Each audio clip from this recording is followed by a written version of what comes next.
Hello friends, welcome to the UPSC analyser. तो आज हम 5 नवंबर का इंडियन एक्सप्रेस डिस्कस करेंगे। एक्चुअली मैंने जब मॉर्निंग में चेक किया था तब इंडियन एक्सप्रेस का दिल्ली एडिशन नहीं आया था, लेकिन आज पुणे का एडिशन पब्लिश हुआ है तो हम पुणे एडिशन ही डिस्कस कर लेते हैं।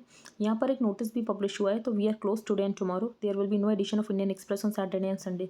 तो पुणे और दिल्ली एडिशन के अलावा कोई और एडिशन आता है तो कल मैं वो डिस्कस कर दूँगी। अब यहाँ पर पहले आपको एक क्वेश्चन का आंसर देना है, वो ये है रॉटरडैम कन्वेंशन किससे रिलेटेड है। तो फर्स्ट ऑप्शन है prohibition of the usage of biological weapons by the member countries. Second option है promote shared responsibility among state parties in the international trade of certain hazardous chemicals. Third option है prevention of the proliferation of ballistic missiles. And the last one is none of these. If you are liking this analysis then please like share and subscribe. अब यहाँ पर जो first news है वो ये है, India must enhance it's military capabilities. को India को अपनी मिलिट्री कैपेबिलिटीज़ बढ़ाने की ज़रूरत है अगर हम यहाँ पर वर्ल्ड के साथ चलना चाहते हैं। इसके अलावा जो मोड्स ऑफ वॉर है वो बहुत तेज़ी में चेंज होते हैं। अगर हम इतिहास में देखें तो जो मोड्स ऑफ वॉर है वो एक ही टाइप का रहता था बहुत टाइम तक। फॉर एग्जाम्पल बहुत टाइम तक यहाँ पर घोड़े और हाथी ही यूज़ होते रहे लड़ाइयों में। अब लेकिन जो मोड्स ऑफ वॉर है वो बहुत तेज़ी में चेंज होते हैं। फॉर एग्जांपल यहाँ पर साइबर वॉरफेयर, बायोलॉजिकल वॉरफेयर, तो बहुत तरीके के वॉरफेयर यहाँ पर आ गए हैं। तो unlike in the past when wars were fought on horses and elephants and it took years for the methods to change. लेकिन जो आज टेक्नोलॉजी का मतलब ये है कि mode of war, method of war है वो बहुत तेज़ी में चेंज होता है। मेटाफोरिकली यहाँ पर प्राइम मिनिस्टर ने ये बोला है कि मॉर्निंग में वो कोई और होता है और इवनिंग में मोड ऑफ वॉर कोई और हो सकता है। तो यहाँ पर ज़रूरत है हमारी लीडरशिप का कोऑर्डिनेटेड एफर्ट रहे। तो लीडरशिप के कोऑर्डिनेटेड एफर्ट को इंश्योर करने के लिए इंडिया ने 2 मेजर स्टेप्स लिए हैं। पहला ये कि हमने एक डिपार्टमेंट ऑफ मिलिट्री अफेयर्स के अंदर एक सीडीएस की पोस्ट क्रिएट की है, चीफ ऑफ डिफेंस स्टाफ। और दूसरी हमने थिएटर कमांड बनाने की बात करी है। तो थिएटर कमांड और चीफ ऑफ डिफेंस स्टाफ की पोस्ट के कारण हम यहाँ पर कोशिश कर रहे हैं कि यहाँ पर लीडरशिप में एक कोऑर्डिनेशन हो। बॉर्डर इंफ्रास्ट्रक्चर हम बहुत तेज़ी से अच्छा कर रहे हैं। इसके अलावा रोड्स बना रहे हैं, ऑप्टिकल फाइबर्स बना रहे हैं। And the last thing we have done कि हमारा जो डिफेंस सेक्टर है उसमें हमारी इम्पोर्ट डिपेंडेंस कम हो सके, जिसकी वजह से हम इंडिजिनस टेक्नोलॉजी को पुश दे रहे हैं।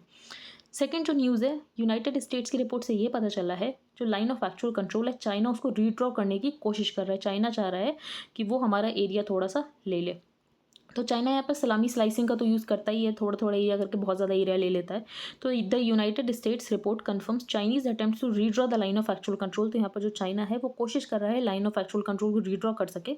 इसके लिए यहाँ पर चाइना जो है इंफ्रास्ट्रक्चर, जो बॉर्डर इंफ्रास्ट्रक्चर है वो काफ़ी तेज़ी से बिल्ड कर रहा है। वहाँ पर डुअल यूज़ विलेजेस बना रहा है, लगातार एक्सरसाइज बढ़ा रहा है। बीजिंग जो है काफ़ी ट्रेनिंग एक्सरसाइज कर रहा है near the line of actual control.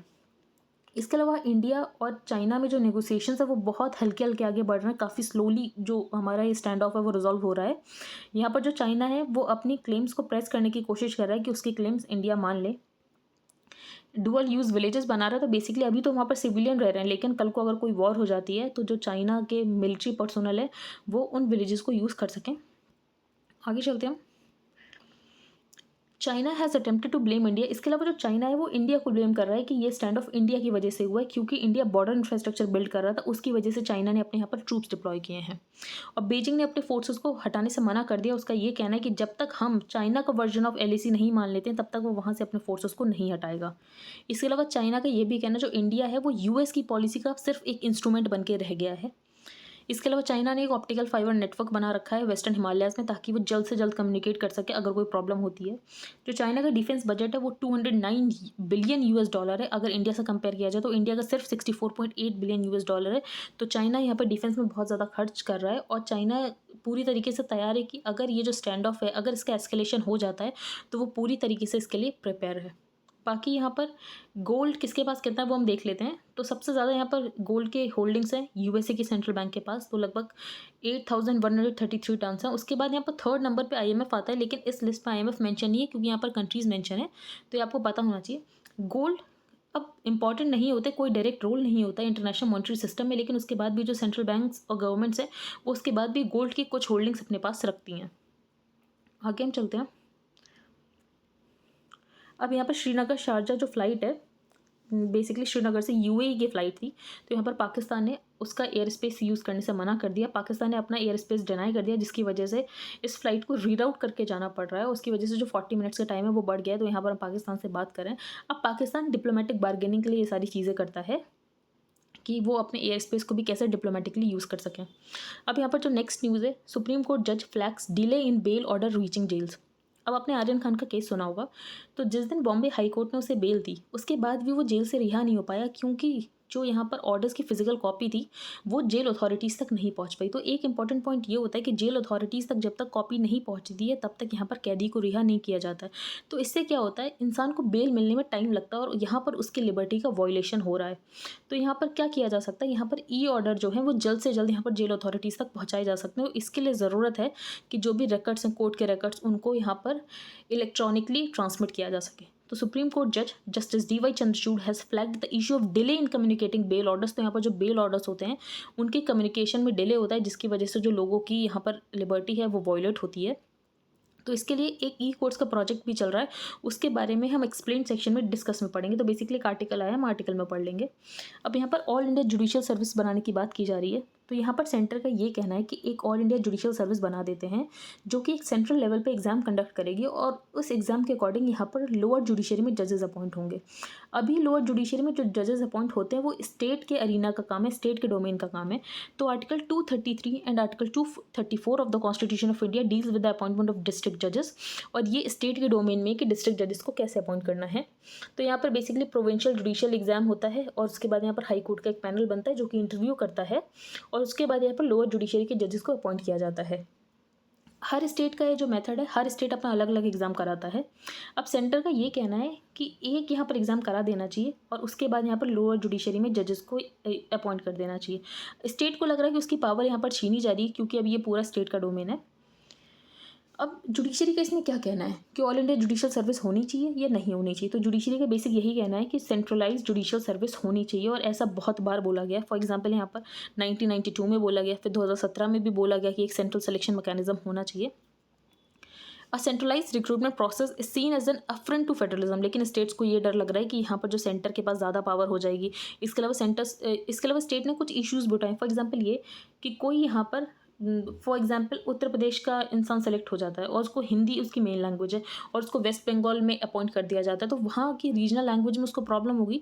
यहाँ पर सेंटर का ये आर्ग्यूमेंट है कि जैसे कि सिविल सर्वेंट्स होते हैं वो लैंग्वेजेस सीख लेते हैं, ऑल ओवर इंडिया की सारी लैंग्वेजेस सीख लेते हैं, तो वैसे ही यहाँ पर जो जुडिशरी वो भी तो वो लैंग्वेज सीख सकती है। तो centralize recruitment process is seen as an affront to federalism and an encroachment on the powers of state.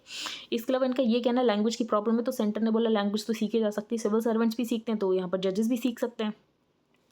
अब स्टेट को ये भी डर है कि जो सेंटर के पास अगर ये पावर आ जाएगी तो यहाँ पर जो ज़्यादा पावर हो जाएगी वो सेंटर के पास हो जाएगी, जिसकी वजह से जो स्टेट्स की पावर है वो थोड़ी कम हो जाएगी।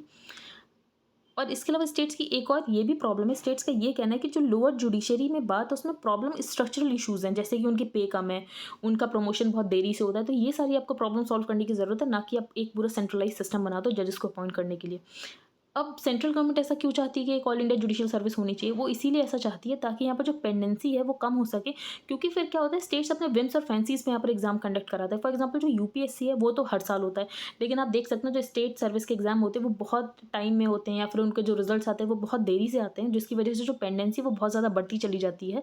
तो अगर यहाँ पेंडेंसी दूर होगी तभी यहाँ पर जो डिस्प्यूट रिजोल्यूशन मैकेनिज्म है वो तेज़ी से हो सकेगा, पेंडेंसी रिजोल्यूशन बहुत तेज़ी से हो सकेगा, और इंडिया की जो ईज़ ऑफ डूइंग बिजनेस में रैंकिंग वो इंप्रूव हो सकेगी। इसीलिए यहाँ पर जो सेंटर वो चाहती है कि ऑल इंडिया जुडिशियल सर्विस होना चाहिए और उसको कंडक्ट कराने के लिए एक स्टैट्यूटरी या कॉन्स्टिट्यूशनल बॉडी बना देनी चाहिए लाइक द यूपीएससी, जो कि यहाँ पर जुडिशियल सर्विस का एग्जाम कंडक्ट कराए। नेक्स्ट न्यूज़ हम डिस्कस करेंगे।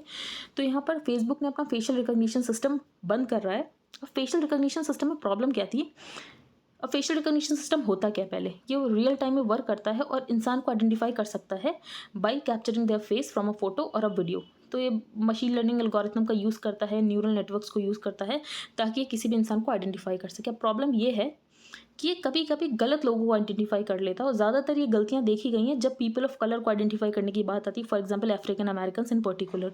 और यहाँ पर अगर ये गलत लोगों को आइडेंटिफाई कर लेता है तो गलत लोगों का अरेस्ट हो जाता है, गलत लोगों के साथ डिस्क्रिमिनेशन होता है। तो यहाँ पर इसकी वजह से फेशियल रिकॉग्निशन सिस्टम की वजह से डिस्क्रिमिनेशन बहुत ज़्यादा हो रहा है। इसके अलावा जो रॉन्गफुल अरेस्ट हो रहे हैं क्योंकि गलत लोगों को आइडेंटिफाई कर लेता है अकॉर्डिंग टू इट्स बाइसेस। आगे चलते हैं। अब इसके अंदर बाइसेस कैसे है, तो बेसिकली ये लोग भी तो आर्टिफिशियल इंटेलिजेंस को यूज़ करते हैं। तो आर्टिफिशियल इंटेलिजेंस में अगर जो ह्यूमन के अंदर बाइसेस होंगे वो एक्चुअली आर्टिफिशियल इंटेलिजेंस के अंदर होने ही वाले हैं। आगे हम चलते हैं। अब गवर्नमेंट का स्टैंड क्या है? अगर यहाँ पे टेक्नोलॉजी और ज़्यादा फास्टर और एक्यूरेट हो जाएगी तो गवर्नमेंट इसको मास सर्विलांस के लिए यूज़ करेगी। फॉर एग्जांपल जो चाइनीज़ गवर्नमेंट है वो फेशियल रिकॉग्निशन सिस्टम का यूज़ करती है उघियर्स मुस्लिम को यहाँ पर आइडेंटिफाई करने के लिए। फिर उघियर्स मुस्लिम को आइडेंटिफाई करके डिटेंशन सेंटर्स में डाला जाता है। इंडिया ने भी यूज़ किया फेशियल रिकॉग्निशन सिस्टम को प्रोटेस्टर्स को आइडेंटिफाई करने के लिए। तो यहाँ पर जो गवर्नमेंट है वो इसको यूज़ करती हैं ताकि वो अपना मास सर्विलांस बहुत तेज़ी से बढ़ा सकें। आगे हम चलते हैं। ये आर्टिकल हम डिस्कस नहीं करेंगे क्योंकि हम क्लाइमेट के बारे में बहुत सारे आर्टिकल्स डिस्कस कर चुके हैं, तो इसमें सब में सेम ही बात होती। तो पंचामृत आपको पता होना चाहिए, इंडिया ने 2070 तक नेट जीरो का टारगेट दे दिया है। इसके अलावा जो 2 और यहाँ पर प्लेजेस साइन किए गए थे मीथेन इमिशन से रिलेटेड और यहाँ पर डिफॉरेस्टेशन से रिलेटेड कि 2030 तक पूरा डिफॉरेस्टेशन बंद कर देना है, तो वो सब आपको पता होना चाहिए। पुटिंग जस्टिस इन ऑर्डर, तो पहली बात तो यही कि यहाँ पर जो बेल ऑर्डर है वो जेल अथॉरिटीज़ तक जाने में बहुत टाइम लग जाता है। ठीक है, तो people were astonish to learn that a bail box can stand between jail and the freedom of an Indian citizen. तो यहाँ पर जस्टिस डी वाई चंद्रचूड़ जो कि ई कमेटी को हेड कर रहे हैं। तो ई कमेटी क्या है? तो जो ई कोर्ट्स का प्रोजेक्ट है उसका इंप्लीमेंटेशन देखने के लिए एक बॉडी बनी थी ई कमेटी। यहाँ पर बात की गई कि एक फास्टर सिस्टम बनाया जाएगा जो कि यहाँ पर ई ऑथेंटिकेटेड कॉपीज़ जो भी ऑर्डर की होंगी वो जेल अथॉरिटीज़ को दे देगा ताकि यहाँ पर जो कैदी है उसकी जल्द से जल्द रिहा हो सके। तो non release of prisoners after grant of bail and directed the creation of fast and secure transmission of electronic record system, जो कि यहाँ पर e authenticated copies interim orders के वो जल्द से जल्द जेल अथॉरिटीज़ तक पहुँचा सकें। अब ऑथर ने यहाँ पर एक क्वेश्चन उठाया है कि जो ई कोर्ट्स प्रोजेक्ट है उसके 2 फेजेज हुए। एक तो 935 करोड़ रुपए एलोकेट किए गए, दूसरे के लिए 1670 करोड़ रुपए एलोकेट किए गए। उसके बाद भी बेसिक फंक्शनैलिटी आप आज तक इंश्योर नहीं कर पाए कि यहाँ पर जो ऑर्डर्स है वो जेल अथॉरिटीज़ तक पहुँच पाए। तो इससे हमें ये पता चल रहा है कि जो हमारी जुडिशियल है उसकी अकाउंटेबिलिटी बहुत ज़्यादा कम है। तो many courts do have computers, बहुत सारे कोर्ट्स के पास कंप्यूटर्स हैं और ये तो बहुत ही बेसिक फंक्शनैलिटी है अपने ऑर्डर्स को ट्रांसमिट करना इलेक्ट्रॉनिकली, तो बहुत बेसिक फंक्शनैलिटी, तो इतना टाइम क्यों लग गया? तो दिस कुड बी बिकॉज ये इसी की वजह से क्योंकि यहाँ पर जो ई कोर्ट्स के प्रोजेक्ट को जो यहाँ पर कमेटी देख रही है वो किसी को भी अकाउंटेबल नहीं है, ना ही वो कैग को अकाउंटेबल है ना ही वो पब्लिक अकाउंट्स कमेटी को अकाउंटेबल है। तो यहाँ पर जो ई कमेटी बेसिकली उसमें सारे जजेस हैं उसको हेड कर रहे हैं जस्टिस डी वाई चंद्रचूड़ और इनकी कोई भी अकाउंटेबिलिटी ही नहीं है। तो ऑथर का बेसिकली यही कहना है कि जो ई कोर्ट्स प्रोजेक्ट हैं वो अब ब्यूरोक्रेट्स को हैंडल करने दो, क्योंकि यहाँ पर जो जजेस है वो बिल्कुल अकाउंटेबल होना ही नहीं चाहते हैं। अगर आप उनको अकाउंटेबल करने की बात करोगे तो फिर वो जुडिशियल इंडिपेंडेंस की बात करने लगते हैं। तो इफ जजेस of the supreme court want financial power, तो यहाँ पर अगर सुप्रीम कोर्ट के जजेस को फाइनेंशियल पावर की ज़रूरत है और उनको लगता है कि उनके मैनेजरल स्किल्स बहुत ज़्यादा अच्छी हैं, तो वो अपने आप को अकाउंटेबल बनाए और जो कॉन्स्टिट्यूशनल अथॉरिटीज़ हैं जैसे कि कैग पैक वो इनको क्वेश्चन कर सकें। फॉर एग्जाम्पल अगर आप डिस्ट्रिक्ट कोर्ट्स की भी फाइनेंशियल ऑडिट की बात करोगे, आप आरटीआई में उतनी इन्फॉर्मेशन भी मांगोगे तो वो भी आपको नहीं मिलती है। तो ज़रूरत है हमारे जुडिशियल सिस्टम को और ज़्यादा अकाउंटेबल बनाने की। अब ये जो आर्टिकल है लेट द फूड पास, तो यहाँ पर हम चाहते हैं कि अफगानिस्तान को हम ह्यूमैनिटेरियन एड प्रोवाइड करा सकें, लगभग 5000 मेट्रिक टन यहाँ पर वीट प्रोवाइड करा सकें। लेकिन जो पाकिस्तान है वो अपना लैंड रूट यूज़ करने नहीं दे रहा है ताकि हम यहाँ पर जो ह्यूमैनिटेरियन एड है वो अफगानिस्तान तक पहुँचा सकें। तो पाकिस्तान डिले करके बैठा है, ना हाँ बोल रहा है ना बोल रहा है। आगे हम चलते हैं। इसमें सबसे पहले ऑथर ने ये बोला जो एनडीपीएस एक्ट है, narcotic drugs and psychotropic substances act, वो 1985 में बना था। उसके बाद जो समय है वो बदल गया है। तो समय के अकॉर्डिंग हमें अपने लॉज भी बदलने की बहुत ज़्यादा ज़रूरत है। हमारे यहाँ कोई भी लॉज बनते हैं तो उसमें सनसेट क्लॉज ही नहीं होता है, वो बहुत पुराना लेजिस्लेशन होता है, वो चलता ही चला जाता है। तो यहाँ पर ज़रूरत है टाइमली रिव्यू करने की लॉज की, क्योंकि समय बदलता है उसके अकॉर्डिंग लॉज को भी बदलने की ज़रूरत होती है। और दूसरी बात ये, हमारे लॉज जब पास होते हैं तो उसमें डेलिब्रेशन नहीं होता, वाइडर कंसल्टेशन नहीं होते हैं, और ये बहुत ज़रूरी होता है। जो लॉज हैं अगर वो बने तो उसमें वाइडर कंसल्टेशन डेलिब्रेशन हो, यहाँ पे जल्दी में कोई भी लॉ पास ना हो। अगर यहाँ पे जल्दी में लॉ पास होते हैं तो जस्टिस सिस्टम का सिर्फ मौकरी होता है। क्यों? यहाँ पर जो जजेस होते हैं वो क्या करते हैं, वो लॉज को ही तो अपहील करने की कोशिश करते हैं। तो अगर जो लॉज हैं वो ही जस्टिस को इंश्योर नहीं कर रहे हैं तो जो जजेस उस लॉज के बेसिस पे कोई जजमेंट दे रहा है तो वो कैसे जस्टिस को इंश्योर किया जाएगा। दूसरी बात, यहाँ पर एक इशू ये आया है, जो मुस्लिम्स और क्रिश्चियन है उनको यहाँ पर एससी के बेनिफिट नहीं मिलते, तो उनको रिजर्वेशन के बेनिफिट एससी में नहीं मिलता है, सिर्फ हिंदू, सिख्स, जैन और बुद्धिस्ट को मिलता है। तो जब हमारा कॉन्स्टिट्यूशन बना था तब तो सिर्फ हिंदूज़ को यहाँ पर एससी का क्लासिफिकेशन दिया गया था, क्योंकि ये माना जाता था कि सिर्फ हिंदू कम्युनिटी में ही यहाँ पर डिस्क्रिमिनेशन होता है। बाद में इसमें सिख्स को इंक्लूड कर दिया गया, बुद्धिस्ट को इंक्लूड कर दिया गया, लेकिन मुस्लिम्स और क्रिश्चियन को इंक्लूड नहीं किया गया। अब एक यहाँ पर ऑथर ने ये बोला कि किस वजह से क्यों नहीं इंक्लूड किया गया था, क्योंकि ऐसा लगता था कि आर्टिकल 25 में यहाँ पर जो फ्रीडम है, फंडामेंटल राइट है to freedom of conscience and free profession, उसकी वजह से कहीं अगर मुस्लिम्स और क्रिश्चियन में भी यहाँ पर एससी के बेनिफिट दिया जाने लगा तो कहीं बहुत सारे लोग हिंदू कम्युनिटी से मुस्लिम और क्रिश्चियन में ना कन्वर्ट होने लगे। इस डर से यहाँ पर मुस्लिम और क्रिश्चियन को यहाँ पर एससी का रिजर्वेशन नहीं दिया गया। दूसरी बात ये एक कमेटी बनाई गई थी, रंगनाथन मिश्रा कमीशन, और इस कमीशन का ये कहना था कि अगर आपको रिजर्वेशन देना है तो आप यहाँ पर कास्ट, रिलीजन और क्लास का यूज़ मत करो। आप यहाँ पर किसका यूज़ करो, आप बैकवर्डनेस उस बेसिस पे जज करो, सोशियो इकोनॉमिक, एजुकेशनल और कल्चरल फैक्टर्स पे। तो हमें बैकवर्डनेस और रिजर्वेशन देने के लिए सोशियो इकोनॉमिक, एजुकेशनल और कल्चरल फैक्टर्स लेने की ज़रूरत है, ना कि कास्ट, रिलीजन और क्लास। एक सिंगल लिस्ट होनी चाहिए सोशली और इकोनॉमिकली बैकवर्ड की, और इसके अकॉर्डिंग यहाँ पर रिजर्वेशन प्रोवाइड किया जाना चाहिए, ना कि रिलीजन के बेसिस और ना कि कास्ट के बेसिस पे यहाँ पर रिजर्वेशन प्रोवाइड कराने की ज़रूरत है। फिर यहाँ पर सचर कमेटी रिपोर्ट आई, तो यहाँ पर बहुत सारी कमीशन बनाई गई, रिपोर्ट्स आई, लेकिन उसके बाद भी कोई भी एक्शन नहीं लिया गया। तो जो रिजर्वेशन मुस्लिम्स को भी मिलना चाहिए, इसके अलावा यहाँ पर क्रिश्चियन को भी रिजर्वेशन मिलना चाहिए, ऐसा प्रोजेक्ट किया जाता। तो जो मुस्लिम कम्युनिटी वो पूरी तरीके से होमोजीनियस है और उसमें कोई भी डिस्क्रिमिनेशन नहीं है। तो ऐसा नहीं है, मुस्लिम कम्युनिटी में भी डिस्क्रिमिनेशन है और क्रिश्चियन कम्युनिटी में भी डिस्क्रिमिनेशन है, तो आपको इन दोनों में भी रिजर्वेशन देने की ज़रूरत है। तो irrespective of religion, social and educational backwardness is a human problem. तो यहाँ पर जो रिजर्वेशन देने की ज़रूरत है वो सोशल और एजुकेशनल बैकवर्डनेस क्राइटेरिया पे है, ना कि आप यहाँ पर कास्ट और यहाँ पर रिलीजन की बेसिस पर रिजर्वेशन दो। आगे भी चलते हैं। यहाँ पे एक कोविड-19 ड्रग है जिसका नाम है मोलनूपिरावीर। तो ये ब्रिटेन ने इसको अप्रूवल दे दिया है। हम आगे चलते हैं। जो हांगकांग है, ब्रिटेन ने हांगकांग चाइना को दिया था 1997 में, इस गारंटी में कि हांगकांग के पास ज़्यादा फ्रीडम होंगे, इसके अलावा एक अलग लीगल सिस्टम होगा और हांगकांग को यहाँ पर गवर्न किया जाएगा under a one country two systems. One country मतलब बेसिकली चाइना का पार्ट होगा, लेकिन यहाँ पर जो सिस्टम है वो अलग होगा। आगे हम चलते हैं। यहाँ पर साउथ अफ्रीका के ऑथर डेमन गॉलगुड को बुकर प्राइज़ मिला है for his novel the promise. अब एक रिपोर्ट से ये पता चला जो कैश होल्डिंग है वो बहुत ज़्यादा बढ़ चुकी हैं। तो currency with public has continue to rise even 5 years. तो डीमोनेटाइजेशन को लगभग 5 साल हो गए, उसके बाद भी यहाँ पर जो करेंसी वो बहुत ज़्यादा बढ़ चुकी है, लगभग 28.30 लाख करोड़ लोगों के पास रुपए हैं। अब जो करेंसी इन सर्कुलेशन है वो इतनी ज़्यादा बढ़ी क्यों है? इस वजह से क्योंकि जब लास्ट ईयर लॉकडाउन लगा तो लोगों में बहुत ज़्यादा पैनिक हो गया और लोग बैंक अकाउंट से अपने पैसे निकालने लग गए। दूसरी बात, करेंसी इन सर्कुलेशन में वो पैसे इंक्लूड नहीं किए जाते जो कि बैंक्स के पास होते हैं। तो as per the RBI's definition, currency with public is arrived at after deducting cash with banks. तो बैंक्स के पास जो कैश होता है उसको माइनस करके यहाँ पर करेंसी इन सर्कुलेशन निकाला जाता है। अब हम यहाँ पर एक डेटा पॉइंट डिस्कस कर लेते हैं। तो इंसॉल्वेंसी एंड बैंक्रप्सी कोड का क्या ट्रैक रिकॉर्ड रहा है, तो ये बताया गया है। तो जो 330 दिन का स्टिपुलेटेड मैक्सिमम टाइम है, तो लगभग 419 दिन लग जाते हैं रिजोल्यूशन में, और रिजोल्यूशन भी ज़्यादातर केसेस में होता नहीं है, ज़्यादातर केसेस में यहाँ पर लिक्विडेशन देखने को मिला है। तो ये सारी कुछ प्रॉब्लम है, ये सब आपको पता होना चाहिए।